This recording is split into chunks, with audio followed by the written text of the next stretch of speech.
Labdien, cienījamie tiešraides skatītāji! Mans vārds ir Haralds Burkovskis, un mums ir tiešām liels gods un prieks jūs redzēt šeit pievienojamies mūsu ieslodzījuma vietu pārvaldes organizētajā diskusijā. Un tiešraidē gan ieslodzījuma vietu pārvaldes Facebook kontā, gan arī internetu portālā Delfi.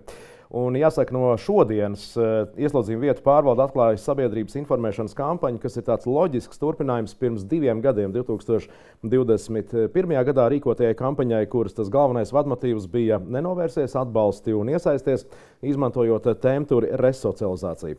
Un jāsaka, ka šīs kampaņas mērķis ir mazināt sabiedrības visdažādākos aizspriedumus, ko dažkārt mēs dēvējam par stigmu pret bijušajiem ieslodzītajiem, kā arī mūsu sarunas mērķis ir skaidrot sabiedrības, valsts, arī pašvaldības iestāžu uzņēmēju, ģimeņu un, protams, arī brīvprātīgo darbinieku lomu ieslodzīto personu resocializācijas procesā. Uzreiz piebildīšu, ka kampaņa tiek organizēta ar Eiropas sociālā fonda atbalstu projekta resocializācijas sistēmas efektivitātes paaugstināšanu ietvaros. To ļoti labi šeit pat var redzēt, gluži tāpat kā pārējos mūsu informatīvos materiālus. Bet jāatgādina, ka resocializācijas pasākumus un atbildību par to faktiski ir jāuzņemas visai sabiedrībai, un tās ir ne tikai atbildīgās valsts un pašvaldību iestādes, tās ir arī ieslodzīto ģimenes, darba devēji, protams, arī brīvprātīgie. Un viena no tādām būtiskajām problēmām, kas kavē šos pasākumus, ir tiešām novecojuši aizspriedumi un stereotipi par ieslodzījumu vietu, konkrēti par cietumu un par notiesātajām, bijušajām notiesātajām, esošajām notiesātajām personām, kur sots ir bijis saistīts vai ir saistīts ar brīvības atņemšanu.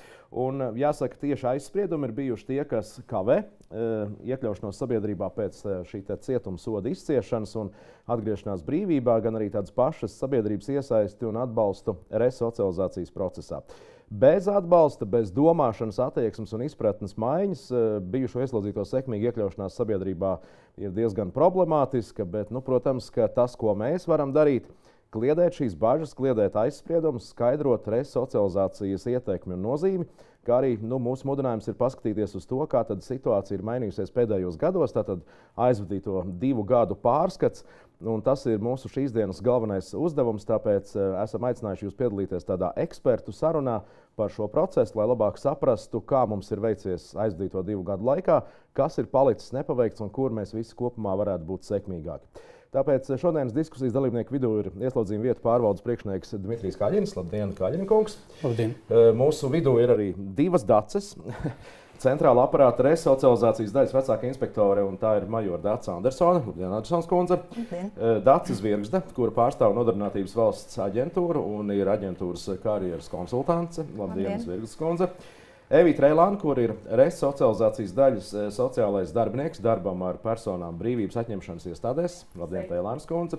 Un Dāvis, viņš mums šajā gadījumā ir vienkārši cilvēks ar vārdu, teiksim tā, gadījuma studija, respektīvi cilvēks, kurš ir resocializācijas klients un kurš var dalīties ar, pirmkārt, to pieredzi, kāda ir bijusi, par situāciju, kā tā ir mainījusies, un droši vien pilnīgi, izmantojot privātu skatu punktu, palūkoties, kas tad ir varbūt tie lielākie klupšanas akmeņi, kas varbūt ne tikai tev, bet iespējams arī citiem cilvēkiem, kam resocializācija kā programma ir nepieciešama un ir ārkārtīgi būtiska, varbūt tiešām traucē tādu sekmīgu iekļaušanos atpakaļ sabiedrībā pēc soda izciešanas.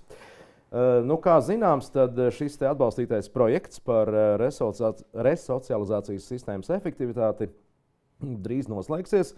Ieslodzījuma vietu pārvalde to īsteno kopā ar valsts probācijas dienestu, tāpēc varbūt mums ir laiks palūkoties, kādi tad tiešām ir tie sasniegtie rezultāti, kas ir bijuši galveni izaicinājumi, varbūt arī ko saka statistika. To vislabāk droši vien Kaļiņa kungs arī varēs izstāstīt. Statistika man arī ir pieejama, ja jūs gadījumā kaut ko palaidīsiet garām, es par šo vienalga pajautāšu. Kā jums ir gājis? Manā skatījumā gājis diezgan labi, jo tiešām šis projekts ir bijis ļoti nozīmīgs, ar ļoti labu ieguldījumu gan mūsu sistēmā konkrēti, gan arī kopumā sabiedrībai. Kas attiecās uz sistēmu, mēs esam izstrādājuši pilnīgi jaunus 4 apmācību programmas personālam, kas arī palīdzēs sagatavot mums kvalificētāku un labāku personālu. Mēs esam izvērtējuši, izanalizējuši savas resocializācijas programmas, ko mēs īstenojam cietumos. Iepirkām arī jaunas, adaptējam savām vajadzībām, un šobrīd pāriesim uz tādu pierādījumos balstītu programmu īstenošanu, kas dos maksimāli iespējamo rezultātu. Mēs esam pilnveidojuši savu risku un vajadzību novērtējumu instrumentu, kas ir pozitīvi izvērtējums. Kas man visvairāk patīk, projekta ietvaros ir bijušas veiktas 2 sociālu viedokļu aptaujas kampaņas, un viena bija 2018. gadā, ja nemaldos, un viena bija šogad. Projekts sākās ātrāk, bet projekta sākumā un šobrīd šogad otra. Mēs varam salīdzināt tos rādītājus, kas man nevar neiepriecināt tas, ka, pieņemsim, 18. gadā aptuveni 28% no potenciālajiem darbdevējiem teica, ka viņi ne par kam neņemtu darbā bijušos ieslodzītos, tad šogad veiktajā kampaņā jau tikai 18%. Faktiski tas izmaiņas pa 10% ir nokrities uz mazākā piekdaļa. Jā, un tas viennozīmīgi vērtējums pozitīvi, ka mēs ar stāstīšanu, ar savu darbu esam veicinājuši to, ka viedoklis mainās uz labo pusi, jo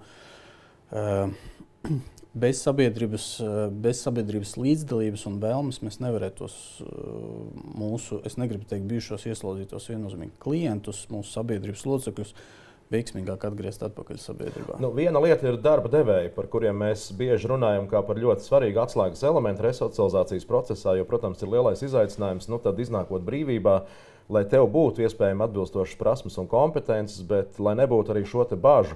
Tad, kad tu pasaki cilvēkam, bijušais ieslodzītais, tā vienkārši, tad cilvēks jau var visu kaut ko domāt.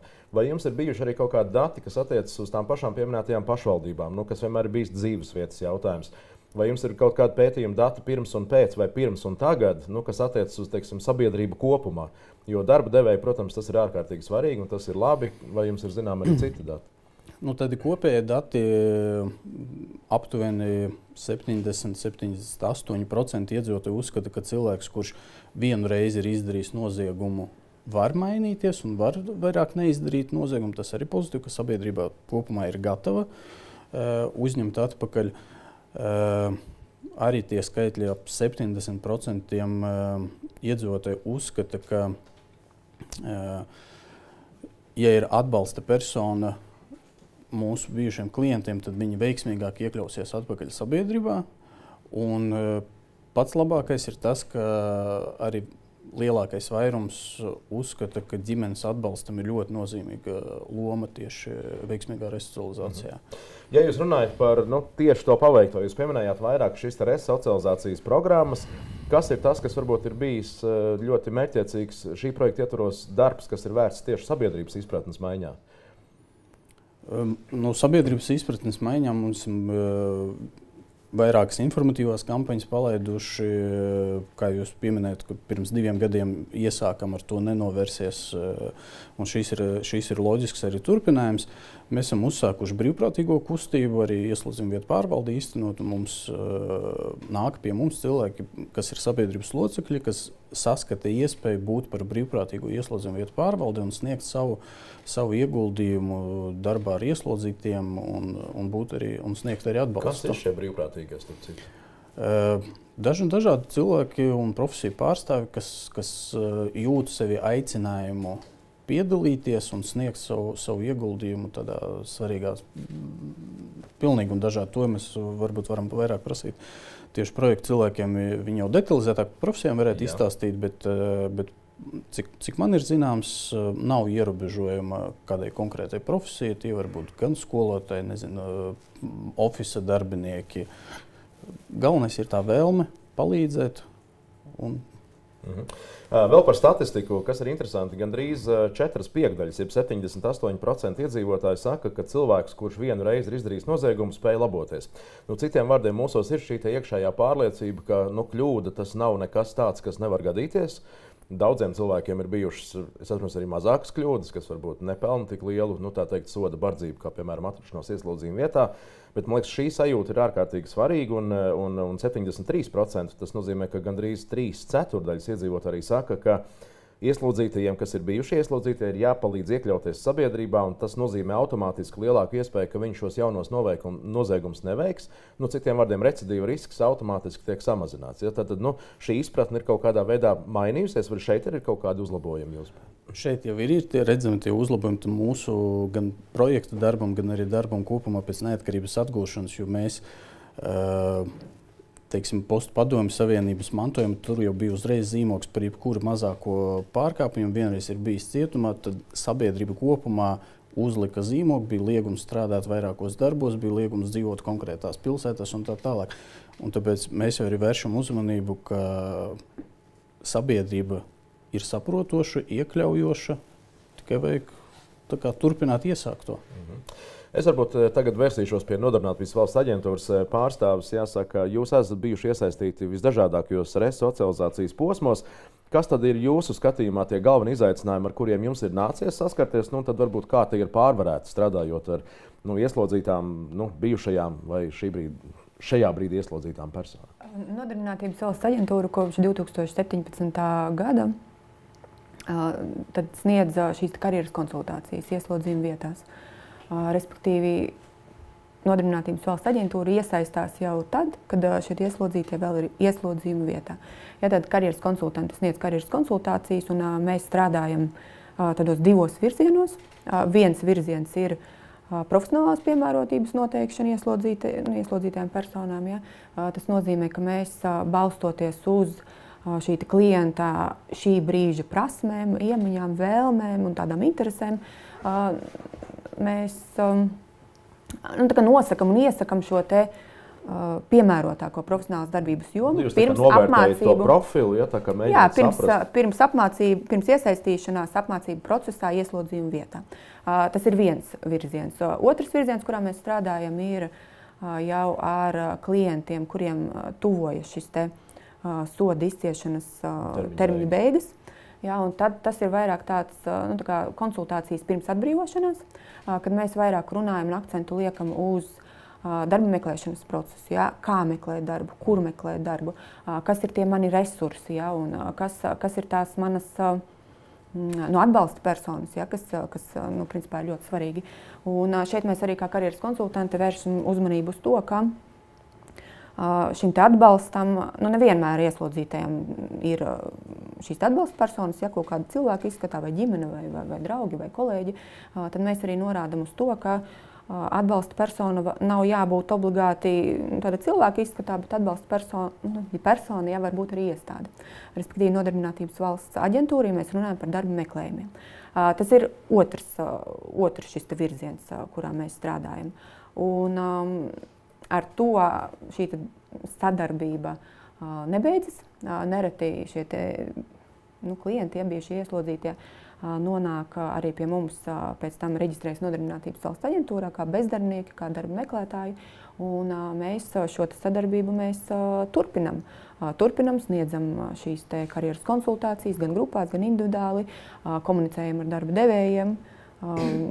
Skatāmies jau varbūt konkrētas vakances, ja, šim te bezdarbniekam, ja, bijušam ieslodzītājiem. Un nereti šī sadarbība beidzas arī ar to, ka šis klients iekārtojas darbā, atgriežas darba tirgu, ja, kas arī mums kā Nodarbinātības valsts. Es par to pirmo posmu. Tad jūs rīkojat šīs karjeras konsultācijas, to ieslodzītā profila novērtēšanu, lai saprastu, kas varētu būt tā viņa prasmju un kompetenču gross vai viņa vēlmes attiecībā uz darba tirgu, tad, kad iznāks ārā. Kāda ir atsaucība?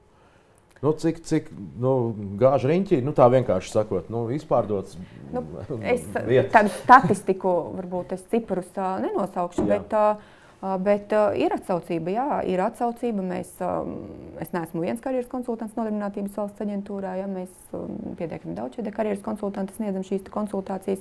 Un, principā, līdz te karjeras konsultācijai pie mums jau nonāk šie motivētie klienti, ja, kur ir motivēti apmācībai, motivēti arī pēc tam varbūt viņiem jau ir kaut kāds savs plāns, ko viņš grib darīt pēc šīs termiņa izciešanas. Ja? Varbūt viņam ir nepieciešama tikai informācija, ja? Kā man to darīt, kur man vērsties. Ir atsaucība. Un es nevaru nepajautāt. Jūs piebilstat. Es gribētu piebilst, ka man ļoti patīk tieši mūsu sadarbība šī projekta ietvaros, jo man bieži, intervijās vēl kaut kur prasa, kā tiek gatavot ieslodzītie pirms atbrīvošanās, un es vienmēr stāstu, ka mūsu darbs sākās no pirmās dienas, kad sāka izciest sodu, nevis īsi pirms atbrīvošanās. Kad Aceri minēja tās karjeras konsultācijas, mums savukārt palīdz pirmkārt klientam saprast, kādas kas viņam būtu tuvāk, vai kur viņam dotības, vai uz kuru profesiju varētu iet. Mēs ar savām apmācību programmām varam maksimāli efektīvi ļaut izmantot ieslodzījumu laiku, piemācoties to, kas trūkst, un tad pirms atbrīvošanās vēlreiz jau meklējam pēc plānotās dzīves vietas, uz kurien brauks pēc atbrīvošanās, jau potenciālās darba vietas, teiksim tā, lai maksimāli minimizētu to laiku, jo ar ieslodzītiem es savā praksē runājot, 20 gadus strādāju ieslodzījumu pārvaldē, un viņus visvairāk uztrauc pirmie 2-3 mēneši, jo iznākot ārā, tas ir tas lūzums, tas ir tas kritiskais punkts, jo jāatrod darbs, jāatrod, kur dzīvot, tad vēl saikne ar ģimeni un tā tālāk. Tas ir tiešām tas vistrakākais laiks, kamēr sakārto savu dzīvi jau brīvībā, jo cietumā daudzas problēmas ir jau atrisināts no administrācijas puses. Nav jāmaksā par siltumu, par apkuri, par ēšanu jādomā. Un, tā kā ir atbalsts, ko mēs palīdzam, bet ir svarīgi, un mēs arī projektu laikā ar Valsts nodarbinātības aģentūru nonācām pie tā, ka klients tiek atbrīvots, piemēram, zinot pēc reģiona, uz kuru viņš brauc, jau ar konkrēto vakanču sarakstu, kur viņš var doties kontaktiem. Nevis tikai uz tuvāko nodarbinātības valsts aģentūru filiāli jāaiziet, bet jau ar kontaktu sarakstu, kur var zvanīt un vērsties pēc darba. Es tomēr Dācis Zvirgs gribētu vēl turpināt drusku iztaujāt, jo man, protams, arī interesē pavisam prozaiskas lietas. Kas ir tas profesiju loks, uz kuru varbūt ieslodzītie, tad, kad jūs ar viņiem tiekaties šajās karjeras konsultācijās, paši skatās visvairāk, un cik lielā mērā jums varbūt izdodas viņu vēlmes samērot ar to, ko jūs vienkārši zinot, ko darba tirgus prasa, kāda ir šī savstarpēja attiecība, uz ko paši ieslodzītie skatās? Visbiežāk, ja mēs runājam par iekārtošanos darbā, par darba meklējumiem, visbiežāk ieslodzītie izvēlas šo būvniecības nozari, izvēlas kokapstrādi, izvēlas transports un loģistika.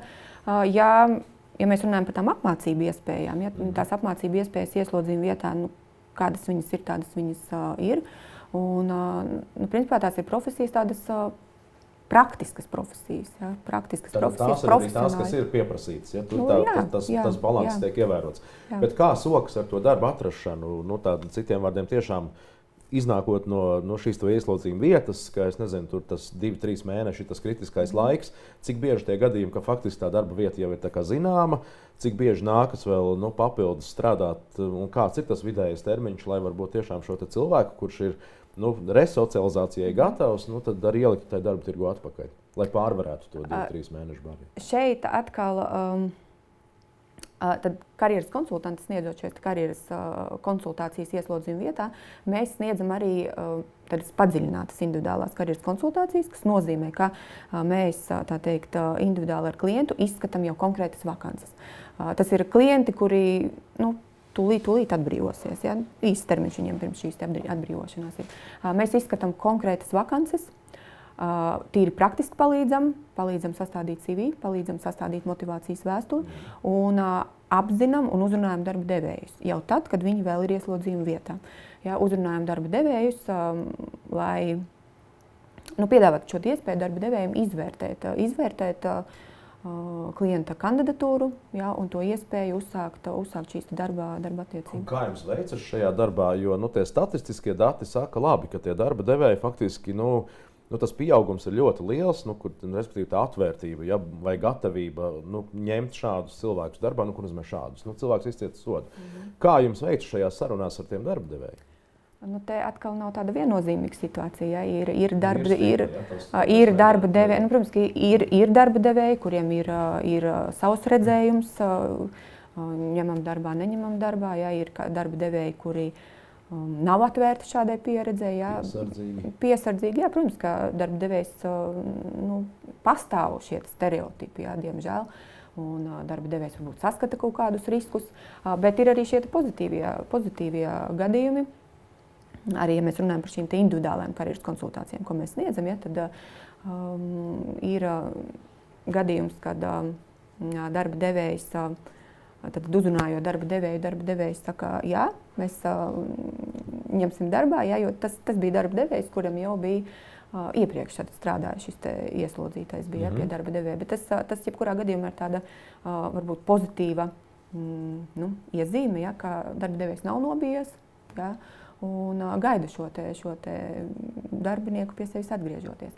Ir darba devēji, kas varbūt uzreiz, šajās komunicējot ar darba devēju, varbūt uzreiz nesaka, jā, mēs ņemam darbā, bet norāda uz to, ka tad, kad klients, cilvēks atbrīvosies, ja potenciālais darba devējs, kad viņš atbrīvosies, tad lai nāk pie mums un mēs izvērtēsim šo kandidatūru, ja, un uzrunāsim, ja būs atbilstošs kandidāts, tad uzrunāsim darba attiecībām. Tas arī parāda arī pietiekami droši vien tāda pozitīva pieredze, ka darba devējs ir atvērts šādai sadarbībai. Un noteikti atvērtāki darba devēji ir tie darba devēji, kuriem jau ir šāda veida pieredze.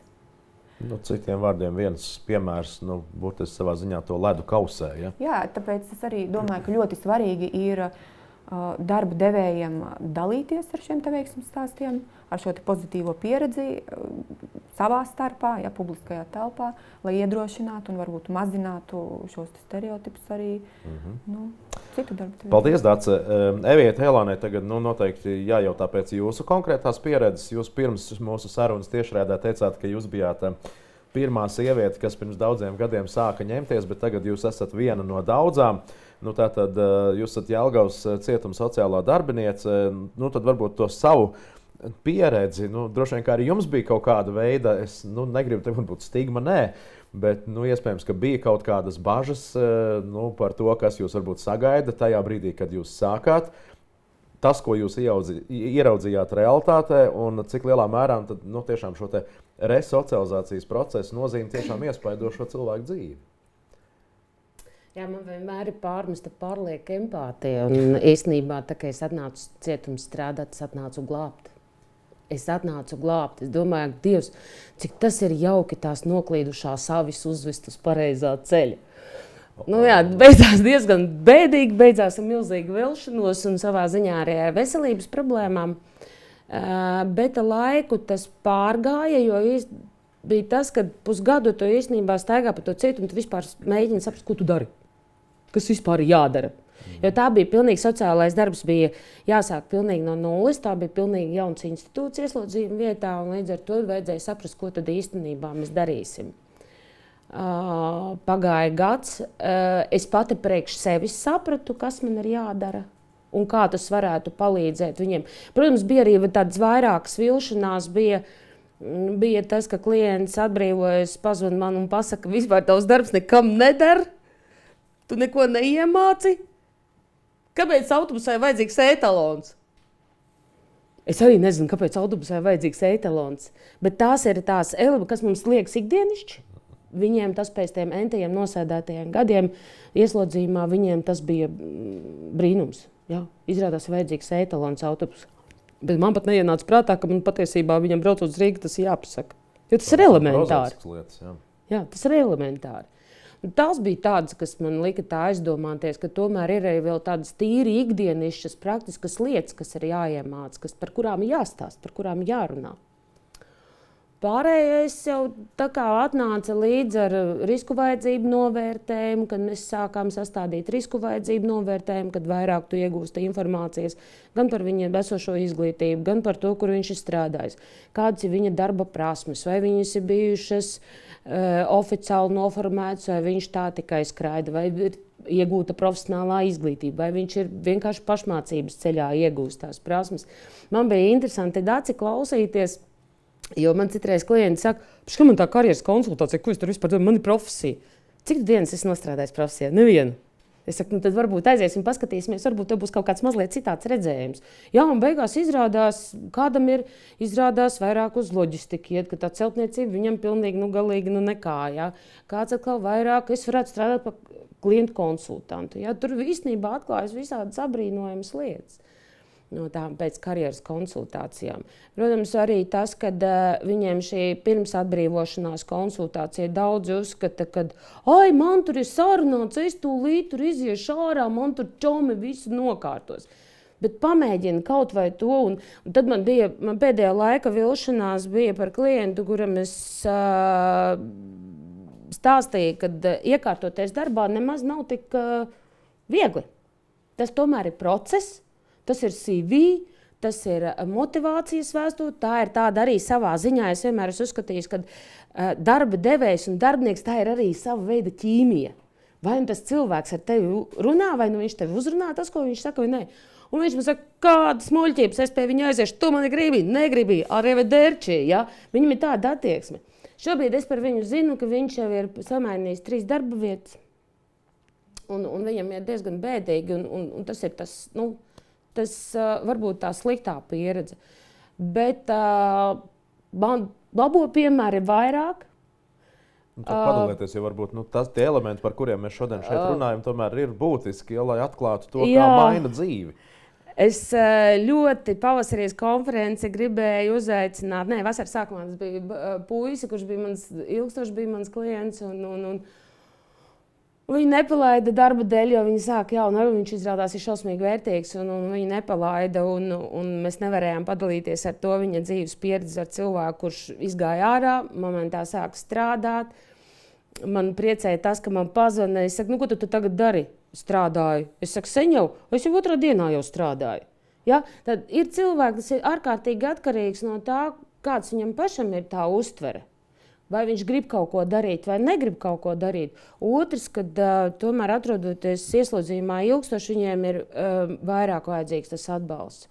Un te ir būtiski, vai tā ģimene ir atbalstoša, vai tie ir teiksim, draugi, paziņas ar sociāli pieņemamu dzīvesveidu, kuri var iedot to, vai palīdzēt atrast to darbu, vai jau ir sarunājuši kaut kur kādu vietu. Jo viņam jau arī ir jādabūna kaut kur tās darba prasmes. Protams, viena lieta, ka mūsu cietumā tieši viņi var strādāt, jo mums ir 2 ražotnes. Bet tur ir atkal tas stāsts, kad man klients atbrauc atpakaļ pēc kaut kāda gada. Es saku, kā tā bija? Vienā darbā negāja, otrā darbā negāja, tur kaut kur pie manis. Es saku, bet tu biji baigi foršais šuvējs pie mums. Kāpēc tu negāja kaut kur šūšanas uzņēmumā kaut kādu? Tu taču biji baigi labās iemaņas. Tu zini, man tas nemaz prātā neienāca. Un tad es nonācu pie tā, ka viņiem atbrīvojoties tomēr ir jāatgādina par to, kādas prasmes un iemaņas tu esi iegūši šeit un tagad. Kā tu to varēsi izmantot brīvībā. Jo dažkārt viņi aiztaisās cietuma durvis, es visu nogriežu. To ieslodzījumu vietā pavadīto laiku, tā kā mēģina varbūt izspiest no tās savas dzīves, ieskaitot tās darba prasmes, kuras viņi tur varbūt ir apguvuši kaut kādā veidā. Darba prasmes un iemaņas drīkst ņemt līdzi un izmantot brīvībā, nevis tās nav tikai priekš cietuma. Un es šeit varētu piebilst arī, ka to var ienest CV. Ja, ka viņš šajā ieslodzījuma vietā ir bijis arī nodarbināts. Tieši ar ko viņš ir nodarbojies, kas man liekas ir ļoti svarīgas lietas. Es saku, bet tas varbūt jautājums par to mehānismu, ka tu mēģini to laiku kaut kādā veidā nolikt malā, ieskaitot tās prasmes. Bet Dācijai Andersonai, kur ir RS socializācijas daļas vecāka inspektors, gribu pajautāt, cik tad varbūt tiešām nozīmīgi viss šajā pasākuma kopumā ir šī iespēja ieslodzītajiem strādāt. Kas jau te tika pieminēta kā faktiski, pirmkārt, sabiedriski jēgpilna nodarbe, un vispār vai tas darbs cietumā ir tādā veidā nepieciešams? Ko jūs uz šo atbildētu? Tad, protams, jautājums ir, kādas ir tās iespējas to tiešām darīt? Es teiktu, ka darbs ieslodzījuma vietā noteikti ir nepieciešams. Tas ir viens no sociālās rehabilitācijas līdzekļiem, kuros notiesātais var iesaistīties. Un daudzi gan vienmēr uzskata, ka nodarbinātība ir viens no galvenajiem sociālās rehabilitācijas līdzekļiem, kaut gan ir arī citi 5 līdzekļi, kuri arī ir vienlīdz nozīmīgi. Protams, katram notiesātājam ir jāiesaistās tādā pasākumā, kurš konstatējot viņa riskus, tad attiecīgi, ja viņam ir bijis, piemēram, pirms ieslodzījuma nav bijusi šī darba pieredze, nav bijušas darba prasmes, tad viņam šajā soda izciešanas laikā ir iespējas iesaistīties darbā un arī atjaunot darba prasmes vai iegūt jaunas darba prasmes vai uzlabot vai arī visādi citādi.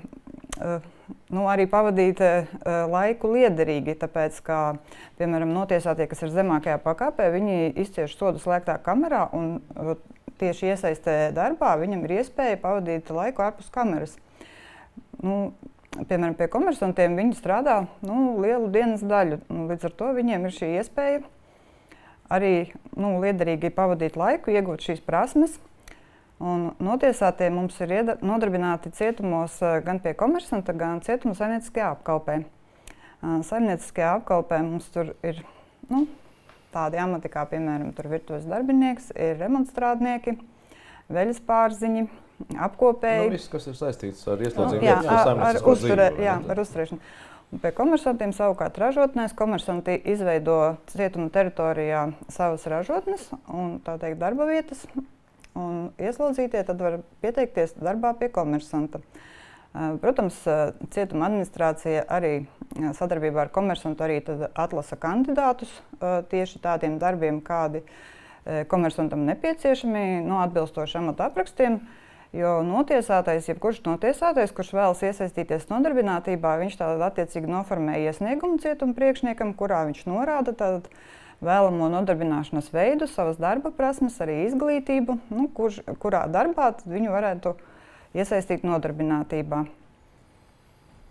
Bet kādas vispār ir tās savukārt praktiskās iespējas?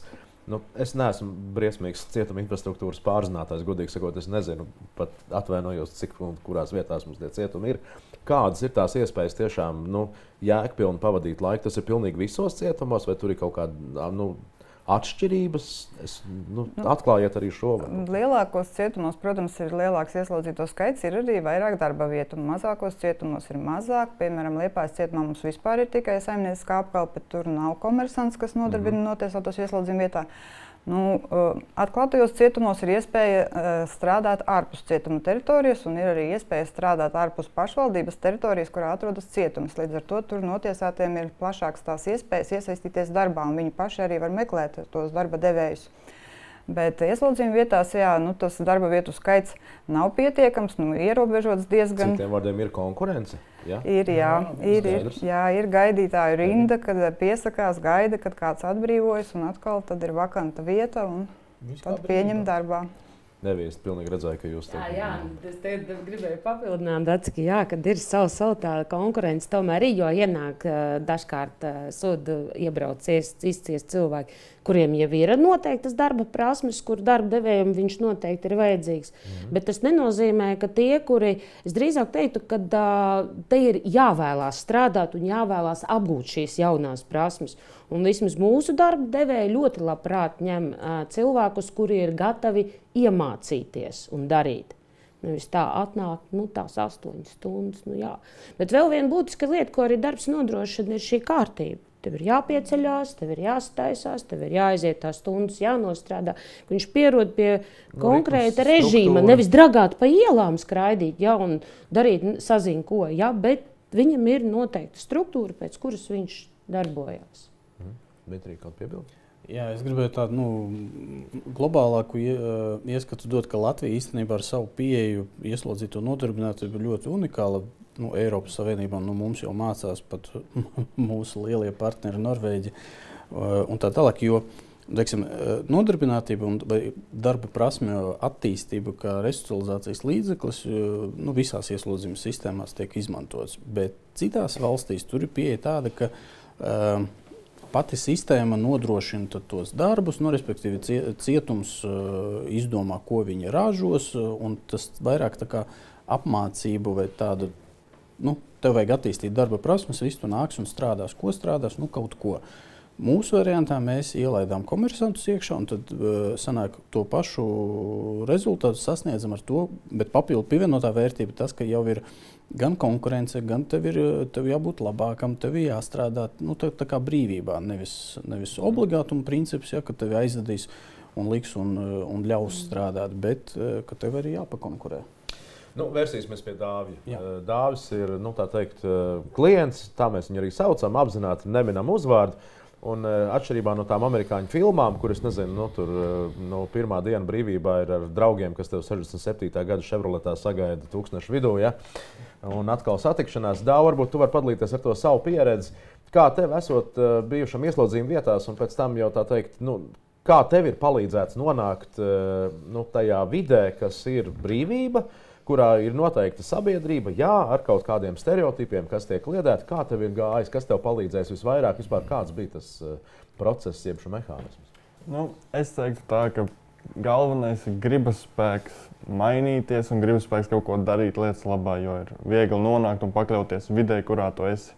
Pirmais, kas ir, tā ir tā apkārtējie cilvēki, kas tā subkultūra, ko viņi visi ievēro un kam tu esi pakļauts principā. Līdz ar to tev ir izvēle, vai nu tu pakļaujies, vai nu tu dari, kas tev jādara, vai tu esi pats par sevīm, tu spēj pateikt nē un tādas lietas, jo ar ko es iekrītu un ko ļoti daudz iekrīt, ja nonākot tieši ieslodzījumā, ir bailes no tā, kas tevi sagaida, no bailes no tiem visiem stereotipiem, ko visi ir dzirdējuši. Nu, atkal no filmām. Atkal no filmām, kautiņi, viss tas. Bet kautiņi kā tāda vietā, kur es biju, īsi nebija tik daudz, bet bija tā kā psiholoģisks spiediens uz to. Tev tā kā mēģināja apmānīt ar vārdiem, tev mēģināja tā kā atņemt no tevīm lietas tādā veidā, ka tu pats piekrīt atdot. Nevis tev atņem, tā kā nedrīkst atņemt. Bet, ja tu brīvprātīgi atdod, tad arī tu varētu, piemēram, tas pats botas. Tu ienāc un tev uzreiz prasa botas, piemēram. Un tu no bailēm negribi tā kā būt, kā lai saka, tā kā slikto pusi parādīt vai bail pateikt nē, un tu brīvprātīgi atdod. Un tas ir tas pirmais periods, ka tev visu laiku presē, visi no tevis grib, visi dzīvo divos stāvos, un visi kameras durvis ir vaļā, un pa lielam visiem ir piekļuvi pie tevim, kurā brīdī, jebkurā laikā, un tu īsti nevari no tā izbēgt. Nu, bet kas bija tava, teiksim, motivācija? Nu, tu skaidrs saprati, tu nonāci tur, labi ar visām šīm te subkultūru, blakus ietekmēm un viss droši vien, kas ieslodzījuma vietā arī varētu būt un iespējams ir savādāk nekā filmās. Kas tev palīdzēja saredzēt to gaismu tuneļa galā, jeb šo dienu, kurā galu galā tas tavs sots kaut kādā tiks izbeigts, un tev bija skaidri pašam jāsaprot, ka, ko tu darīsi pēc tam? Pirmais bija tas, ka man bija liels termiņš. Man bija 7 gadi termiņš, es negribēju nosēdēt visus 7 gadus, un, lai es tiktu ātrāk ārā, man bija jāizpild konkrētie resocializācijas punkti, lai es varētu pretendēt uz pirmstermiņa atbrīvošanu. Kas tie ir? Tas ir tev jāiziet programmas, tā ir resocializācijas programmas, kas ir smago pantu programma, kas ir domāšanas kļūdu programma, kurā tu principā analizē savu dzīvi, analizē savas kļūdas, kur tu esi kļūdījies, savas situācijas, kurās tu, piemēram, paliec dusmīgs, izanalizē visu savu situāciju, kā savu iekšējo, kā tu rīkojies uz konkrētām situācijām, tu atrod cēloni tajā. Un līdz ar to tu vairs nepieļauj kļūdas, kuras tu pieļāvi iepriekš, neapzinoties, ka tu tādā veidā vai tu paliec dusmīgs kādā konkrētā situācijā. Un tu pat īsi, kad es biju brīvībā, pirms ieslodzījuma, es neapzinājos tās lietas, kādēļ es, piemēram, palieku dusmīgs, vai arī kādēļ es rīkojos, tā kā es rīkojos. Bet pēc programmām es sapratu, kādēļ es to darīju, un tad es sāku saskatīt, ka tam visam ir jēga, un kad es negribu būt tāds, kāds es biju iepriekš. Līdz ar to tas bija tāds kā mana motivācija, kad es gribu būt labāks nekā es biju. Es gribu būt labākā versija sev pa lielam.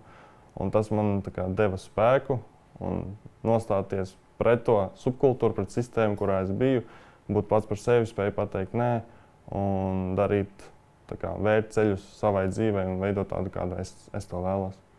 Bet, saki ar to tevis paša sagatavošanu vai gatavošanos tai dzīvei ārpus. Kurā brīdī, respektīvi, tu sāki tiešām meklēt iespējas? Es nezinu, vai tev bija problēmas, piemēram, ar to, vai tev būs dzīves vieta pēc ieslodzījuma vietas, vai tev būs darbs. Normāli jautājumi par vai tev būs etalons, kas te tika pieminēts. Jā. Kā šis process notika? Kā tu tiki atgriezts, tā teikt, uz sliedēm? Man bija atbalsts no brīvības, man bija vecāki. Es nenācu no, kā saka, no ielu dzīves. Man bija vecāki, kas ir skolotāji, un tādā veidā man bija atbalsts no viņiem, no draugiem. Un es nejūtos viens. Un es zināju, ka es atgriezīšos, man būs kur atgriezties. Jā, bet tas, par ko mēs runājam, tu sajūties kā noķerts tādā labā tīklā. Es nezinu, tur Nodarbinātības valsts aģentūra, resocializācijas daļa, kur mums tā tieša veida sociālais atbalsts. Tev ieslodzījuma vietā faktiski šie elementi bija pieejami. Tu par tiem kaut kādā veidā es nezinu, domāji, saskāries, kādi bija tie saskarsmes punkti ar visu to, par ko mēs te šodien runājam, ārpus tās 7 soļu programmas? Vai 7 punkti?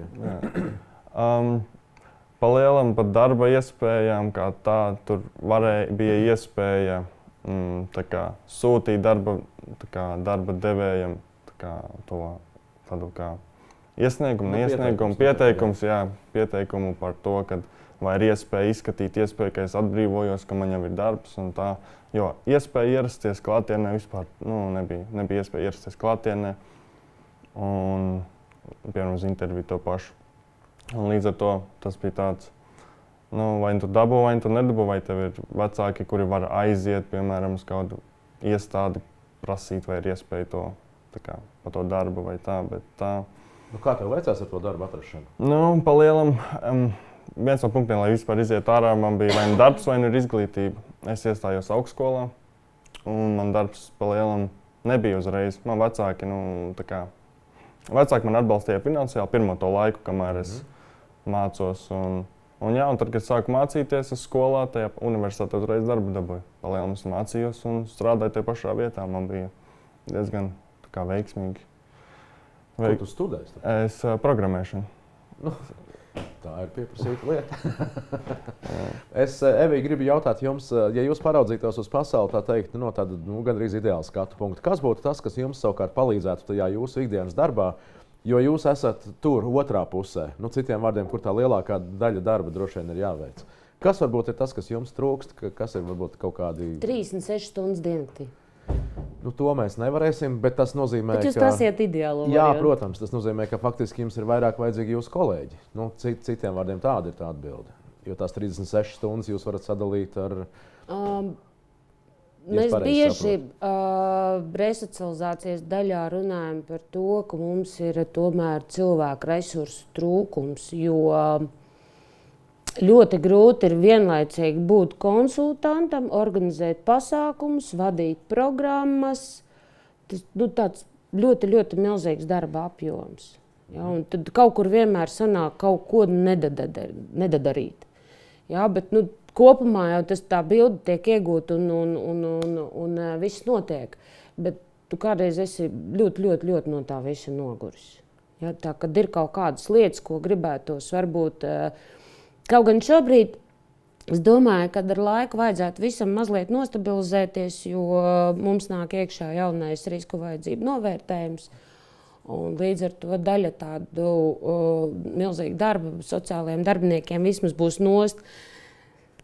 Bet līdz tas ienāk atkal jauns instruments sociālajam darbam, līdz ar to arī tas, nezinu, cik tas daudz kompensēs. Grūti pateikt, kā būtu, jā, bet dažkārt mēs izjūtam, resursu trūkumu. Es kolēģiem tad līdz ar to no ieslodzījuma vietu pārvaldes gribu pajautāt, vai šī problēma, visticamāk, tā jau ir faktiski asa ne jau tāpēc, ka projekts.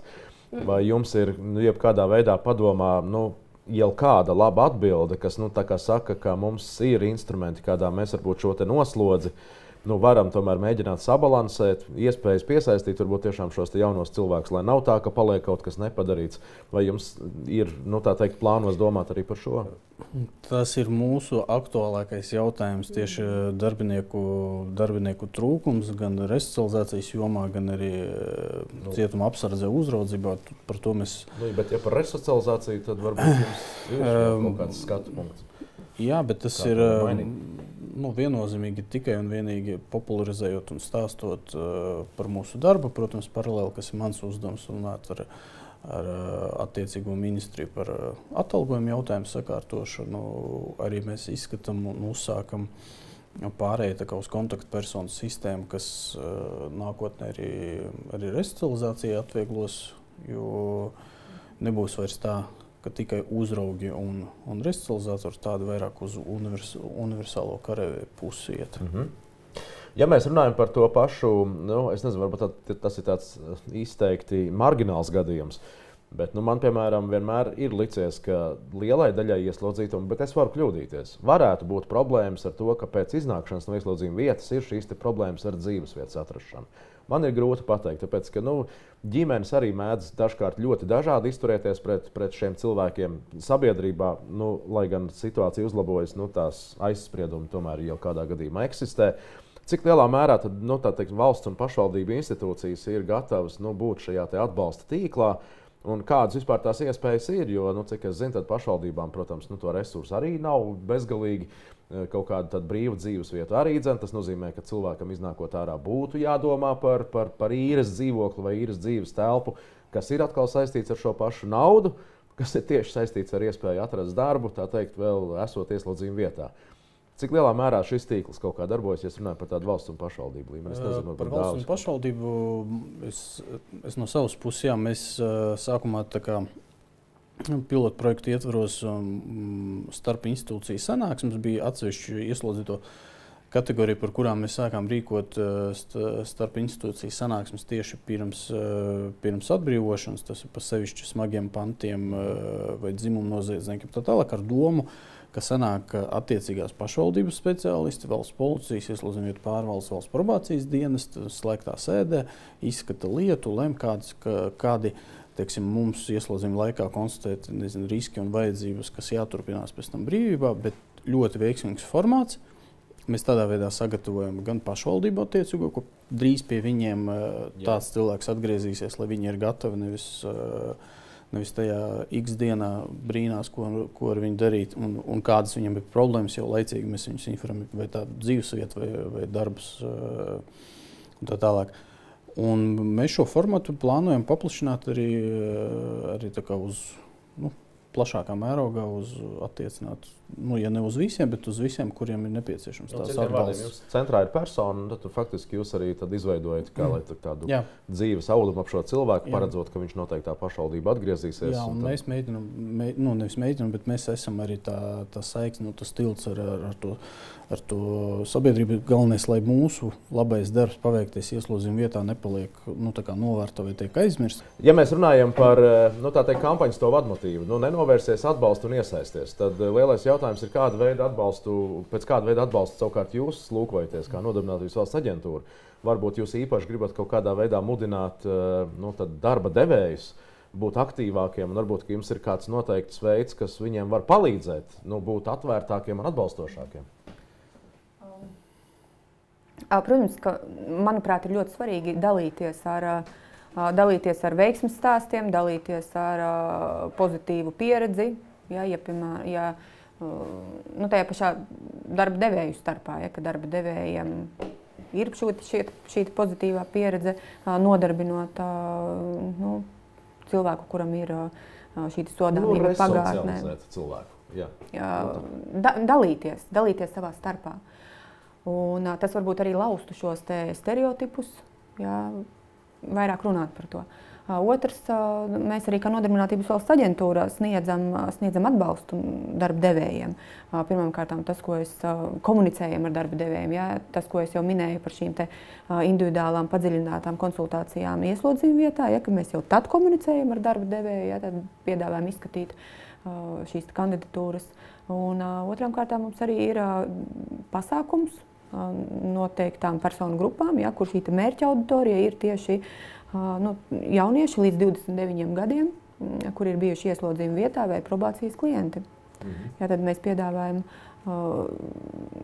darba devējiem izveidot šo valsts finansēto, subsidēto darba vietu tieši šai mērķa grupai. Protams, mēs sadarbojamies ar darba devējiem, sadarbojamies ar probācijas dienestiem šī pasākuma ietvaros. Bet jūs redzat, ka tā situācija kaut kādā veidā arī būtiski mainās? Un es jautāju, vienkārši ņemot vērā to kontekstu, ka mēs jau ilgāku laiku runājam par to, ka ir milzīgs faktiski darba roku deficīts. Ir ļoti daudzās jomās mums vienkārši iztrūks darbinieku. Kur Dāvis ir aizstājis jau vienu vietu, ar savu motivētu izvēli, tā teikt, pievērsties tam, kas ir ārkārtīgi pieprasīta profesija. Jūs jūtat, ka darba devēji arī kaut kā mainās un kļūst atvērtāki šādām iespējām? Tikai tāpēc, ka tas darba tirgus ir tāds. Es pieļauju, ka darba devēji kļūst atvērtāki, bet, protams, daļa no potenciāliem darba devējiem saskata kaut kādus riskus šajā procesā, jo kas notiek, šis klients ir pietiekami ilgu laiku pavadījis ieslodzījuma vietā, tad varbūt ir tās šaubas par, pirmām kārtām jau par profesionālām šīm te prasmēm, spējām, un otrām kārtām šīs personīgās prasmes, kas ir ļoti svarīgas darba devējiem, ja? Šī pastāvīgā darba organizēšana, ja? Darba etika.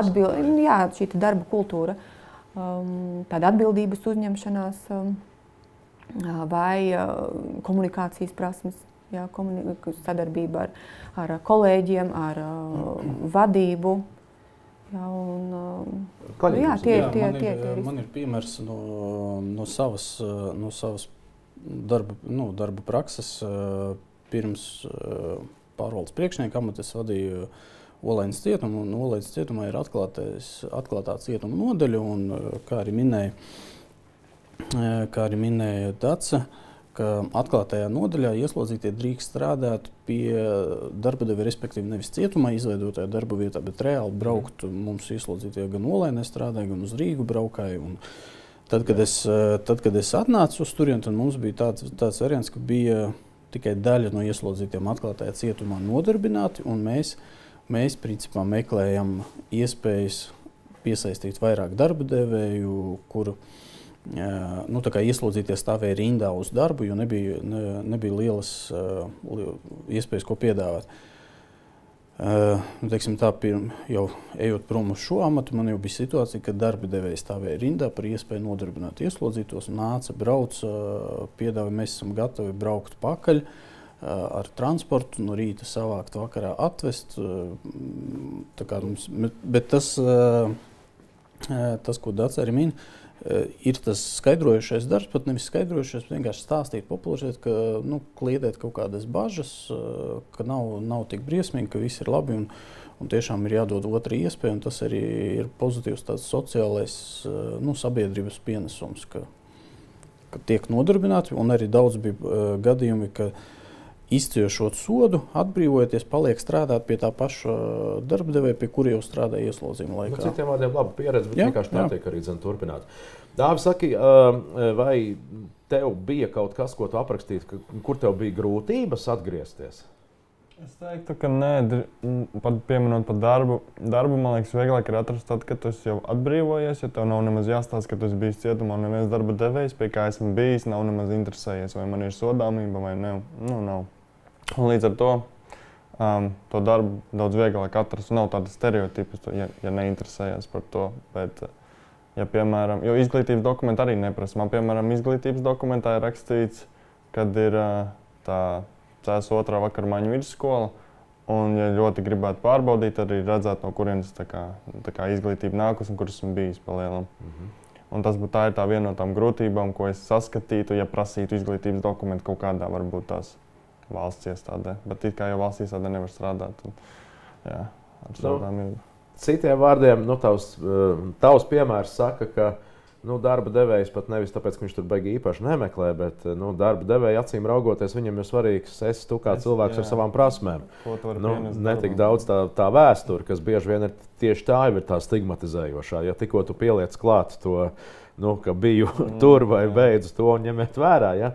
Tad varbūt parādās, kā lai saka, tas iekšējs drebulis vai tāds aizdomīgums attiecībā. Bet mēs arī no savas puses, Dāva pieminēja tāds CS2. vakara maiņā vidusskola. Tas ir Tieslietu ministrijas birojs, bet pieņemsim profesionālo izglītību mēs sadarbībā ar tehnikumiem nodrošinām, un tad diplomā ir ierakstīts, ka ir pabeigts vai Jelgavas tehnikums, kā parastais tehnikums. Mēs nekādā gadījumā neliekam nekādas atzīmes, ka tās būtu ieslodzījuma vietā. Mēs, kā darbinieki, saprotot, ka potenciāli tās var radīt problēmas vai tos pašus stereotipus vairot, teiksim tā, lai visi maksimāli tādi paši papīri kā brīvībā. Bet kādā veidā tad tiek īstenota tā mācību programma? Mums ir sadarbības līgums ar tehnikumiem, un viņi nāk ar savu programmu, saviem pasniedzējumiem cietumos. Uz ieslodzījumu vietām? Uz ieslodzījumu vietām, līdzīgi, jā. Un savukārt ir cilvēki, kas līdzīgi kā, es ceru, jums ir tā darba prakse, kur jums atvērtā tipa šis ieslodzījuma vieta, kur jūs pa dienu tur braucat strādāt, ir tāpatās arī, ka jūs pa dienu braucat mācīties?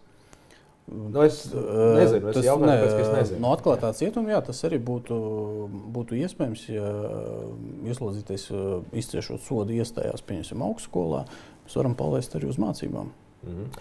Ziniet, kā mēs tā kā runājam par 99%, nu tā teikt, kā par veiksmīgu to mehānismu, bet tā kā tika pieminēts, nu, tas riska novērtējums, kas ir, nu, faktiski tāda ļoti, nu, interesanta resocializācijas darba daļa. Kas ir tas, kas ir tie cilvēki ieslodzījuma vietās, par kuriem mums faktiski vajadzētu uztraukties visvairāk, jo kaut kādā ziņā kaut kas mums saka priekšā, ka ar šiem varētu būt visgrūtāk. Kas ir šie resocializācijas programmas klienti? Tāpēc, ka ilgstoši ir ļoti liels šis cietums. Es nezinu, kurš no tiem. Tie, kur ir īsu brīdi cietumā. Īsu brīdi? Īsu brīdi, jā. Jo viņiem nav mērķis laboties, ja viņi visi tur viņu pazīst, viņi atsēdēs 2 mēnešus, iznāks ārā, nozags vēl kaut ko, ienāks atpakaļ. Parasti ir zagļi vai tādas lietas. Tas ir tā kā, es saskatu, jo, kad es biju cēsīs, bija cilvēki, kuri jau ir 8. reizi, un tie ir nepilngadīgi cilvēki, kur jau 8 reizes jau ir nonākuši tajā pašā vietā, un viņi saka, es iziešu ārā, izdarīšu vēl kaut ko, nekas, nonākšu atpakaļ, vēl pavadīšu 2 mēnešus. Respektīvi, tas, ko Dāvis saka, es piekritīšu, jā, jo viņi ir pietiekami īsu laiku mūsu sistēma, vai es negribu teikt mūsu varā, ja, bet mūsu ietekmē, ka mēs nevaram paspēt nomainīt to motivāciju vai pastāstīt tiešām, ka tev jāpastrādā, kur nu vēl iziet kādu programmu un mainīt savu domāšanu vai savus uzskatus. Evī, ko jūs pieminat? Es teiktu, ka man nebūs tāds gatavs recepts, bet tas, par ko runā priekšnieks, manuprāt, tas ir tas nepietiekamais darbs ar sociālajiem dienestiem. Jo mēs runājam par nepilngadīgajiem. Ja? Viņiem pēc idejas, ja mēs neesam paspējuši izdarīt, viņiem vajadzētu nonākt sociālā dienesta redzeslokā, kur ar viņiem jau strādā sociālajie darbinieki un domā par sociālo prasmju apgūšanu un domāšanas kļūdu kaut kādu regulāciju. Ja mēs runājam par pieaugušo cietumu, Nevēl es pieminēju šo ļoti garo sodu, jo man neskāpēc uzreiz prāta acīm uzbūrs cilvēks, kurš sodu sācis izsviest to pagājušā gadsimta beigās. Citiem vārdiem, kur tas sods par smagu noziegumu iespējams ir 20 un vairāk gadi. Jā, un tad varbūt liekas, ka to cilvēku tagad ievest tajā pasaulē, kas ir fundamentāli mainījusies, ja, kas ir automatizēta, digitalizēta un vēl visādi citādi savādāk, ja, kopš tā brīža. Bet es varu kļūdīties, es tiešām to nezinu. Tas ir risks, jā, bet tas ir tāds kontrolējams, saprotams risks. Un vienkārši tur uzreiz skaidrs, kas ir jādara. Okay, mēs esam digitalizējušies, tad mēs karjeras konsultācijas sniedzam jau video zvanu ietvaros, pie reizes izskaidrojot, kas ir video zvans, ka ir iespēja tā sazvanīties, nevis tikai klātienē. Tas tāds kontrolējams un labojams risks. Tas, ko Dāvis iezīmē, jā, tā īsie termiņi, es nekādā gadījumā nesaku, ka termiņi jāpalielina, ja, bet tie īstermiņa, viņu motivāciju mainīt ļoti daudz grūtāk nekā tiem, kam ir garāku laiku atradīsies pie mums, jo ar īso termiņu viņš domā, ko es man tagad stāstu, es tūlīt būšu jau atpakaļ pie čomiem vecajā kompānijā. Arī, tā kā vecuma īpatnība. Bet, tā kā faktiski šis ir projekts un kampaņa, ko jūs īstenojat kopā ar probācijas valsts dienestu, labi, viena lieta ir šie 2 mēneši, vai es nezinu, tur īsāks vai mazāks termiņš tieši tajā konkrētajā ieslodzījuma vietā. Bet varbūt probācijas dienesta iesaiste varētu būt pavisam savādāk, ka tas arī tas uzliktais pienākums līdz ar to sodu. Es nezinu, ja tur, piemēram, 7 šitie, kas tur bija. Es buros tagad, varbūt es daudz ko nezinu. Bet man it kā liktos ļoti loģisks jautājums. Ja cilvēks kaut kur ir nonācis 8 reizes, tas skaidri rāda, ka šitas tā nestrādā. Ja? Tur mums vajadzētu kaut kādu citu instrumentu iedarbināt. Un varbūt, ka viena lieta ir tie 2 mēneši, bet tur plus vēl jums ir obligātā resocializācijas programma, tur noteiktā laikā vienkārši jāaiziet un jāpabeidz, un tur var būt. Varbūt šāds instruments jau eksistē. Valsts probācijas dienas arī, jā, viņi strādā un dara ļoti daudz tieši resocializācijas jomā. Prevencijas jomā arī. Bet es par tiem riskiem gribu pabeigt. Man liekas, Evī, jūs nepabeidzāt. Tur pēc jums vēl kāda risku grupa. Ja mēs runājam par risku novērtējumu, kas ir tie, kuriem jūs vienmēr ieteiktu pievērst uzmanību? Droši vien arī pievēršat. Tie, kas vairāk kārt atgriežas ieslodzījuma vietā. Un tomēr Dāvis ir tāds ļoti labais piemērs, ja, kad viņš saprot, ka man kaut kas ir jāmaina un kaut kas ir jādara, ja es gribu normāli dzīvot. Bet te iet runa par to, ka cilvēkiem varbūt arī citreiz viņam tā vienīgā dzīves normālā kvalitāte ir ieslodzījumu vieta. Viņš atgriežas vēl un vēl un vēl. Un es savā praksē tomēr esmu pārliecinājusies par to, ka 40-gadīgs cilvēks man saka, viss jau līdz kaklam. Viss es tagad tieši. Un patiešām beigās pierādās, ka viņš ir spējis iekārtoties darbā, spējis integrēties, viņš kaut kādas attiecības ir nodibinājis, cik kvalitatīvas es nezinu, bet viņš spējis ir iekļauties. Un tai pašā laikā man ļoti labi prātā ir palicis tas vēl manas prakses sākumā diezgan tādā agrā 67-gadīgs vīrietis, Jāzepiņš, kurš teica, zini, Evī, kas šobrīd ir visbriesmīgākais, ka man nav ne mājas, ne sievas, ne ģimenes, nekas, un man šobrīd ir jāpaļaujas uz svešiem cilvēkiem. Viņš pie tā nonāca 67 gados. Ja, tāpēc nav tāds gatavs recepts, ka tātad mēs tur ieliksim daudz. Jautājums ir par to, cik viņš paņem no mums. Programmas ir fantastiskas šobrīd. Darbinieki ir lieliski atbalstoši, bet tev ir arī kaut kas jāņem pretī. Nevienmēr tā ir motivācija. Vai man ir tā motivācija ņemt pretī, vai es gribu uzlabot savu dzīves kvalitāti un dzīvot, vai es tāpat arī skraidīšu no viena termiņa uz otru. Tas ir.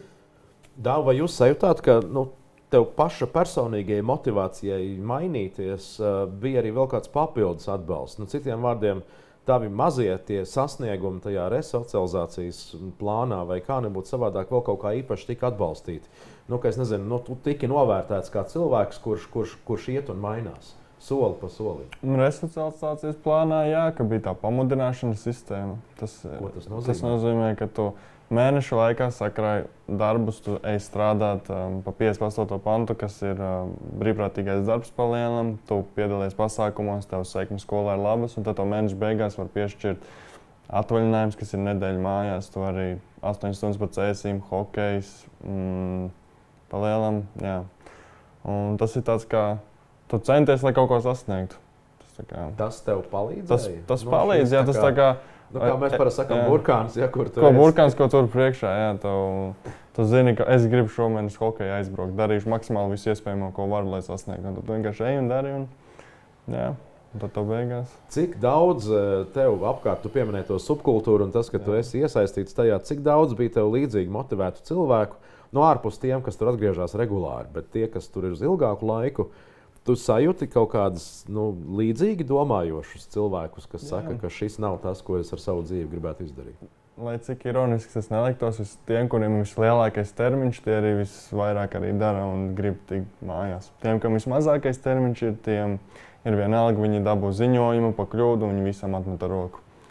Tie, kuriem ir lielāks, viņi pirmkārt ir tas, ka, ja tu esi pāri 18 gadiem, tu negribi nonākt lielajā pieaugušo cietumā. Kas ir arī kā motivācija, ka tev ir jābūt labam, tev ir jākontrolē sevi, tu nedrīkst kauties un nedrīkst neko. Principā visi jādzīvo pēc likuma pa lielam. Un tas arī kā motivācija ir. Un visi lielie termiņi pa lielam darīja, mācījās, strādāja. Un paši pat pieteicās, ka grib to darīt. Nebija tā, ka jāvelk aiz rokas pa lielam. Te tika pieminēta tā atbalsta persona. Cik ilgi tāds cilvēks, kas šim bijušajiem ieslodzītajiem dodas līdzi tajā lielajā dzīvē, kā tas vispār darbojas? Tas ir tikai līdz brīdim, kamēr atveras vārti un aizveras aiz muguras, vai tas ir vēl kaut kāds noteikts laika posms, kurā tā atbalsta persona, es nezinu, vai tas ir brīvprātīgs cilvēks vai sociālais darbinieks, tomēr tam cilvēkam ir atbalsts tajā reālajā dzīvē 24 stundas gandrīz vai? Jā, mēs to atbalstu cenšamies sniegt tieši caur to brīvprātīgo kustību, ka viens viņi sāk savu darbu vēl ieslodījumā, un pēc tam var turpināt arī brīvībā. Dace varbūt piebilst. Jā, starp citu, sen nesat runājis. Par atbalstu es mazāk, es vairāk par to, kas notiek cietumā. Bet, ja mēs, piemēram, runājam tieši par darbu un par komersantiem, kas nodarbina notiesātus, tad ir komersanti, kas arī rekomendē tos nodarbinātos pēc atbrīvošanās arī citiem darba devējiem. Mums Valmierā ir ļoti veiksmīgs uzņēmums, kas kokapstrādes ražotne, un viņi ļoti rekomendē savus nodarbinātos pēc atbrīvošanās, kur jau atbrīvojas arī citiem darba devējiem. Tāpat arī iesaistīšanās mums ir komersantu uzņēmumi, viņiem ir ražotnes gan ieslodzījuma vietā, gan ārpus ieslodzījuma vietas. Tad arī ir tā lielāka iespēja iekārtot, pie tā paša darba devēja palikt un turpināt arī darbu. Bet, labi, ārpus tā pragmatiskā atbalsta, kur es saprotu, komersanti, piemēram, ir tā interese. Tas sociālais atbalsts, tas kaut kādā veidā turpinās? Viņš turpinās, bet mēs cenšamies to ieslodzījumu laikā izmantot tā pozitīvi, ka atjaunot saiknes ar ģimeni. Jo ģimenes locekļi ir ļoti labs atbalsts. Ja. Tieši tā, piemērs, kas finansiāli pirmajā laikā var atbalstīt vai motivēt, neapstāties, iet uz priekšu. Tādā veidā mēs domājam par to sociālo atbalstu, līdzgaitniecību, vai vēl kā saka, vai tie ir brīvprātīgi, vai tie ir darbinieki, kā Evija stāsta, ka ir telefons, ka ir kontakti, ka var piezvanīt, pastāstīt, kā tev iet, jo tādi paši cilvēki kā mēs, taču ir labie brīži, ir grūtie brīži, kad vajag kaut vai vienkārši kādam piezvanīt un pateikt, un vienkārši vajag parunāt. Īstenībā priekšnieks ļoti labi pateica par tiem 2 mēnešiem. Tie ir tādi krīzes mēneši. Jā, tie ir tādi krīzes mēneši. Es teiksim, no savas prakses, ko es esmu devis klientiem telefonu, plus mīnus arī ir tie 2 mēneši. Un es pēc tiem 2 mēnešiem vairs neesmu vajadzīga. Tad viņš aizmirst par mani. Paldies Dievam. Un tad viņš varbūt atcerās reizi pusgadā vai gadā, lai pazinītu, kad man viss ir ok. Ja, un tad liekas, jā, mēs esam daudz izdarījuši. Bēdīgāk, ka kad redzi, atverās slūžas un bāc, atkal atbrauca. Tad ir tā skumīgāk. Jā, bet 2 mēnešus teikt, ja viņš pa 2 mēnešus spēja sakārtoties, tad plus mīnus ar grūtībām varbūt, tad būs labi. Bet ir arī bēdīgāk. Bet līdzgaitniecība, jā. Es zinu vienu gadījumu, kad es domāju, ka tas termiņš arī tāds, varbūt īsāks, varbūt pastāv. Zinu vienu gadījumu, kur cilvēks ir 5 gadu līdzgaitnieks vienai personai. Ja? Un arī to stāstu, kad laiku pa laikam viņš apnīkstās. Ja? Un tad tiek izslēgts telefons un nobloķēts numurs. Ja? Un atkal pēc tam, kad tev atņemt. Tas tāpat kā mēs arī viens otram kaut kā apnīkstam. Mums ir iespēja kaut kur aiziet. Ja? Tur varbūt ir tas mazliet citādāks stāsts. Kāpēc cilvēkam 5 gadu garumā tas atbalsts ir vajadzīgs? Jā, bet ja mēs runājam par to prozaisko dzīvi, jūs teicāt, ka jūs devāties tur ar misiju glābt, pēc tam sapratāt, ka tur nav ne aitas, ne glābjami, ja? Kā jūs teicāt, noklīdušas. Ja? Kas beigās varbūt tiešām jūs pieminējāt to etalonu un visas citas praktiskās lietas, bet ir kaut kādas arī fundamentālāki jautājumi, ar kurām tie ieslodzītie vēršas pie jums, pie sociālajiem darbiniekiem, pie atbalsta personāla, kas ir tas, kas viņiem ir tas neskaidrais. Jo, ticiet man, par spīti tam, ko rāda statistika, es domāju, ka liela daļa cilvēku tomēr dzīvo ar tādu sajūtu, ka tā ir tāda slēgta vide, kur notiek visādas briesmu lietas. Tā piemēram no malas. Jūs esat bijusi, jūs redzu, ka jūs sakat, ka tā nav. Bet es pieļauju, ka liela daļa cilvēku tepat iziet uz ielas ārā, viņi tieši tā arī teiktu. Ja, tur notiek briesmu lietas, un tad ir tas brīdis, kad vienkārši atveras durvis, un tur iznāk kaut kāds cilvēks, kurš saka, hei, kas te notiek? Ja? Kas droši vien ir pilnīgs muļķības, jo tas, ko mēs šodien sarunā secinām, tur ir ļoti daudz šo atbalsta elementu, ja? Kas saistīti gan ar darba atrašanu, gan visu ko citu. Bet kas ir tas, par ko viņi jautā visbiežāk? Ziniet, tad man jāsāk uzreiz to, ka kaut kādu ļoti, ļoti senu atpakaļ vēl bijusī pārvaldes priekšniece Ilona Spuri salīdzināja vienā sarunā, ieslodzījuma vietu pārvalde tādu milzīgu tankuģi, ja, kurš ļoti lēni griežās jūrā. Ja. Viņš nevar tā kā tas mocīts, kas skrien pa ezeru, tur dragā un baigi ātri manevrē. Ja, ja mēs paskatāmies gadus atpakaļ, ja, tad tie jautājumi bija vienkāršāki. Ja. Kā es aizbraukšu līdz mājām, kur man tās adreses tur iedot, kā es iekārtošos darbā, ja, kā man aiziet uz policiju atzīmēties. Tad šobrīd tie jautājumi ir komplicētāki. Un pa tiem 13 gadiem tas tankuģis ir krietni pagriezies un ir milzīgs darbs ieguldīts tajā visā. Ja mēs runājam tīri par tādām ikdienas lietām, tad īstenībā tieši tas pats, kas katram no mums ikdienā. Man ir jāizpilda ienākuma deklarācija, man jānokārto pensija, es nevaru sazvanīt vecākus, kā man mācībās es netieku galā, ja? Kā man tas pats, kas mums ikdienā, ja? Atbrīvojoties, jā, tur ir mazliet citādāk, jā, atbrīvošanai mēs gatavojam, tad tiek ar viņu atļauju tiek sazināties, mēs sazinamies ar sociālo dienestu, vai būs vai nebūs. Interesanti ir tas, ka tās pašvaldības, kas ir perifērijās, diezgan patālu no paša centra, no Rīgas, bieži vien viņas jau uzreiz atrod dzīvesvietu viņam. Viņas jau mums atsūta atbildi, mums ir piemeklēts, lūk, ir lēmums pašvaldības, mēs viņam piemeklējām jau dzīvesvietu. Ja mēs runājam par lielajām pilsētām, tur ir grūtāk. Tur ir likums par dzīvokļu jautājumu risināšanu, tur ir diezgan stingri šiem rāmji, 14. pāns, un tāpēc tur ir bišķīt savādāk. Ja, tur ir rindas un saraksti, un viss kaut kas tur mazliet savādāk, līdz ar to viņam pašam. Bet mēs piedāvājam gan rehabilitācijas centrus, piemēram, Liepāja ļoti labs rehabilitācijas centrs tagad. Ir ratnieki Salas pagastā, tepat pie Jūrmalas. Tas iespējas jau ir daudz, vajag tikai vēlēties un saprast. Bet man liekas, no fundamentālākām arī problēmām, ko Dāvis vai apstiprinās vai nolieks, bet es vismaz no savas prakses, ka runājot ar ieslodzītiem, kad gatavojas atbrīvošanas diena tuvojās, tas arī ir iekšējs stress viņiem, nenormāls stress. Viens ir, kā būs dzīve, mēs šobrīd runājam par praktiskām lietām, bet viņu emocionālais stāvoklis par to, ka uz mani visi skatīsies. Viņiem visiem liekas, ka visi zina, ka viņi nāk no cietuma. Kaut gan mēs ejam uz ielas vienkārši paskaties virsū, bet cilvēks tajā brīdī domā, tagad visi zina, ka esmu no cietuma. Ir taču vai ne tāds stresiņš iekšā, ka visi tagad zinās. Kaut gan pa lielam, ja mēs tā paskatāmies, visiem ne gluži vienalga, bet tas nav tas svarīgākais, kam pievērsies uzmanību. Galvenais, kāds tu esi cilvēks, ko tu proti, vai tu gribi dzīvot sabiedrībā, būt likuma paklausīgs un nedarīt sliktas lietas. Labi, gandrīz jau tā kā velkot uz to noslēgumu pusi, ja tā drīkst izteikties, tad ir tā, viena lieta paskatīties uz to, kā mums ir gājis līdz šim, un jāsaka, te ir ļoti daudz labu lietu, ko arī statistika uzrāda.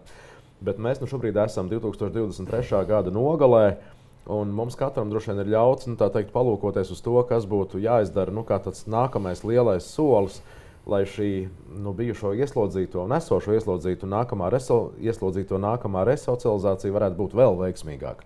Un katram no mums noteikti ir apzināti kaut kādi tādi izaicinājumi, ar ko būtu jātiek galā.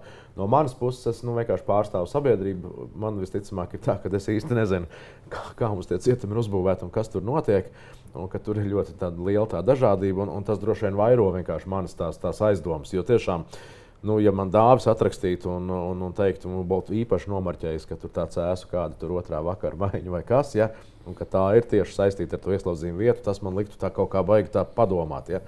Bet tikko tu to neraksti, tas uzreiz maina to dzīvi.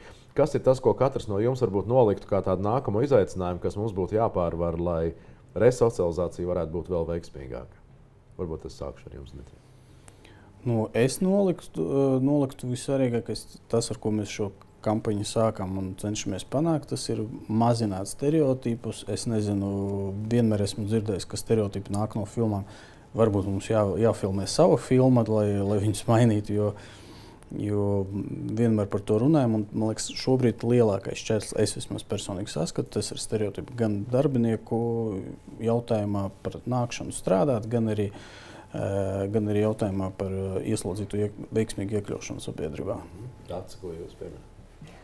Es varbūt mazliet šaurāk, ja es vairāk par nodarbinātību, tad es noteikti visas cerības liktu uz jauno Liepājas cietuma projektu, jo tajā projektā ir ražošanas ēka 2 stāvos, kurā būs izvietotas darbnīcas, jau mūsdienīgas, ar darba vidē pievilcīgiem apstākļiem un arī būs iespēja nodarbināt vairāk ieslodzītos.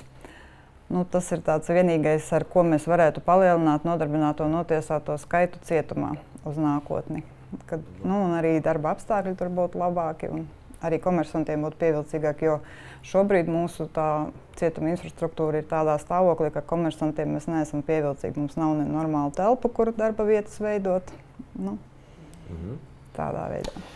Ja es jautātu jums, No Nodarbinātības valsts aģentūras skatu punktu raugoties, kas būtu tas, kas uzlabotu to, par ko mēs šodien runājam? Nu, manuprāt, ir ļoti svarīgi dalīties. Manuprāt, ir ļoti svarīgi dalīties ar labajiem piemēriem, ar veiksmes stāstiem. Tas, ko es runāju, darba devēji savā starpā, bet, manuprāt, arī vēl ļoti svarīgi ir ar šiem pozitīvajiem piemēriem no bijušiem ieslodzītajiem, ja, kad viņi varbūt viņi varētu iet uz ieslodzījuma vietām un tur stāstīt par saviem šiem te veiksmes stāstiem, jo tas arī dod tādu motivāciju droši vien citiem. Ja viņš var, tad kāpēc es nevarētu? Nu, citiem vārdiem dāvs varētu kļūt par nākamo vēstnieku. Jā. Tas ir tas. Vai tu apsver šādu iespēju, ja tevi uzrunātu, pat bez uzrunāšanas, varbūt, ka tev liekas, ka būtu jēdzīgi parunāties ar tiem, kas tur palika? Tur otrā pusē, kas tiešām varbūt ir bez sapratnes par to, kā tu pats personīgi var mainīt savu dzīvi. Es domāju, jā, ka tas būtu vērtīgi, jo tur jau baigi viņi, ja tu programmās nē, tu jau to īsti arī lietām neaizdomājies. Kā motivēt? Tu saki, iet programmās, ja? Jā. Ko tas nozīmē? Nu, tā, ka tev ir programma, tur tev stāsta lietas, kas ar tevi nav kārtībā.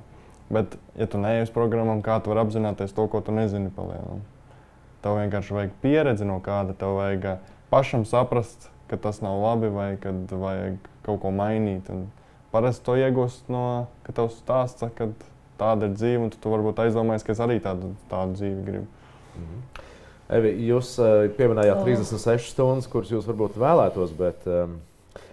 Nē, es arī 24 tikšu galā. Mums šorīt šobrīd ar kolēģiem mūsu lielākais plāns ir notiesāto sadzīves digitalizācija, ko mēs gribam, lai ne tikai atklātajā cietumā varētu mācīties, bet šobrīd mums ir 3 ieslodzītie, kas ļoti grib attālināt mācīties. Viņi arī sazinājušies ar augstskolām, kuras piekrīt. Līdz ar to mums top tāds neliels dokuments ieslodzījuma vietu pārvaldes priekšniekam par iespēju nodrošināt to. Ja mums ir datori arī ieslodzīto vajadzībām un rūters tā tas. Otra lieta, par ko mēs šobrīd daudz domājam, runājam, tas ir darbs ar ieslodzīto ģimenēm. Šobrīd viņš ir ļoti zaļš, absolūti nav saprotams, kā viņu veidot. Bet skatoties uz to pieredzi, ko mums iedeva ģimenes dienu pasākumi, šis darbs ir ārkārtīgi nozīmīgs, jo, tā kā Dāvis jau teica, ja, ka viņam bija šis ģimenes atbalsts, ja, bet jāmēģina, jāstrādā uz to, lai mēs ne tikai atbalstītu, bet arī uzturētu šīs attiecības, palīdzētu viņam uzturēt šīs attiecības un mēģinātu kaut kā arī atbalstīt arī, kad iestājas krīzes. Jā, jo šobrīd ir arī, ja mēs parēķinām uz mobbingu, gan bērniem, gan laulātajiem, gan vecākiem, jā, kur ir, jā, tad es gribētu atbalstu, bet es nevaru vērsties sociālā dienestā, jā, jo miests mazs visi zinās. Tad kur viņi varētu vērsties pie šīs psihologa konsultācijas, saņemt vai vēl kaut ko, jā. Tas es domāju, kad projekta ietvaros bija šāda iespēja, jā, beigsies projekts, tad ir jādomā, kā tālāk attīstīt šo darbu ar ģimenēm. Jautājums par to, cik daudz un cik tālu. Jā, jo kamēr jūs runājāt, man tieši ienāca prātā, ka bieži vien varbūt tās ģimenes ar starp citu nemaz nejūtās psiholoģiski ļoti lielā komfortā, jo gan draugi, gan tuvākie kaimiņi, arī paziņas, vai ne, vienmēr jau atkal tā kā var padomāt. Viņi jau varbūt neteiks, vai ne? Jā, bet tev redz vīrs jau tur pa kaut ko tur, vai ne, vai krustmāte tev tur atrod, vai es nezinu, dēls. Mazajās pašvaldībās tā ir liela problēma. Ja? Tā ir liela problēma. Kaļiņkungs, jūs sadzirdējāt to kopumu. Es domāju, ka jūs atbalstu attiecībā uz augstākās izglītības to komponenti, kas tika pieminēti, gan jau, ka nelieksiet. Jūs tagad piekrītoši mājat ar galvu, kā tur vēl beigsies, es nezinu. Ja? Bet tā otra komponenta, kas ir saistīta ar šo resocializācijas svarīgu elementu, kas ir šis ģimeņu aktīvāks iesaists šajā atbalstā. Vai jūs sadzirdat arī kaut ko no tā, ko šeit? Pilnībā piekrītu un arī atbalstu, ka darbs ar ģimenēm, kā es arī teicu, un tāds atbalstošs un līdzgaitnieks lomu var pildīt ģimenes locekļi un ļoti svarīgi ar viņiem strādāt, jā, jo ne visi vienmēr uzreiz paši motivēt vai paši atbalstoši, bet man ir bijis gadījums, kad ieslodzītais būdams Jelgavas cietumā respektīvi uzmeklēja savu bijušo sievu, ieslodzījumā uzzināja, ka viņam ir meita, par kuru viņš nezināja. Tā kā atjaunoja sakarus, pat ierakstīja tā, ka viņš tika ierakstīts kā tēvs, nevis adoptēja, bet principā paternitāte atjaunoja un visu. Un bija vienkārši mainījās burtiski acu redzami, acu mirklī, ļoti motivēts, jā, ka viss viņam ir, kad tas termiņš nāks uz beigām, jo tie sāka braukt uz satikšanām un tā. Viņš saprata, ka ir vērts, ka tur brīvībā kāds gaida. Ka viņš kādam varbūt noderīgs un vajadzīgs. Laiks fināla remarkām, ja vēl kaut kas ir palicis nepateikts, diskutējot par resocializācijas tēmatu un kontekstā ar šo te kampaņu, kas sākas no šodienas un ilgs visu novembri ar tematisko rāmu nenovērsies, atbalstu un iesaisties. Tas ir šis brīdis, kad jūs varat to teikt, vai ir palicis kas, ko gribat no savas puses piebilst. Ja ne, tad es saku lielu paldies mūsu šīs dienas diskusijas dalībniekiem. Daudz no jums atvieglot nopūšas, jo tagad tas ir gandrīz vai beidzies. Bet es vēlos atgādināt, ka kampaņa nenovērsies, atbalstu un iesaisties ar tēmu resocializāciju turpināsies līdz pat novembra beigām. Un tās ietvaros ir paredzētas vairākas tādas informatīvi skaidrojošas aktivitātes, raksturojot dažādus resocializācijas aspektus, par kuriem mēs lielākoties jau diskutējām šodien. Un jau no šodienas ziņu portālā Jauns LV mēs, protams, aicinām sekot līdz arī kampaņas tematiskajai rubrikai. Savukārt par citām aktivitātēm mudinām pasekot līdz ieslodzījumu vietu pārvaldes Facebook vietnē. Savukārt, ja mediju pārstāvjiem ir radušies papildu jautājumi vai nepieciešami kādi komentāri, tad pēc šī pasākuma, protams, mēs aicinām sazināties ar ieslodzījumu vietu pārvaldes pārstāvjiem. Un vēlreiz pateikšu, atteikšu mūsu šīs dienas diskusijas dalībniekus, droši vien, ka tagad reversā kārtībā, ja tā drīkst teikt, lai noslēgtu ar, tā teikt, organizatoriem. Dāvim, paldies par pienesumu un veiksmu programmēšanā. Es pat varētu vēlēt tev tik tālu veiksmu, ka sagaidīt brīdi, kad varēs dibināt pats savu uzņēmumu, kāpēc gan to nedarīt. Paldies Dacei Zvirgzdei no Nodarbinātības valsts aģentūras, Dacei Andersonai no resocializācijas daļas šeit ieslodzījuma vietu pārvaldē, Evijai Tēlānei, tātad jūs esat no Jelgavas, ar pieredzi Jelgavā kā sociālā darbiniece. Nevis kā, bet kā sociālā darbiniece, ja? Paldies, un es saku arī Dmitrijam Kaļinam par šī pasākuma, tā teikt, nama tēva statusu uzturēšanu. Paldies, mēs atgādinām, nenovērsies, atbalstu un iesaisties. Paldies!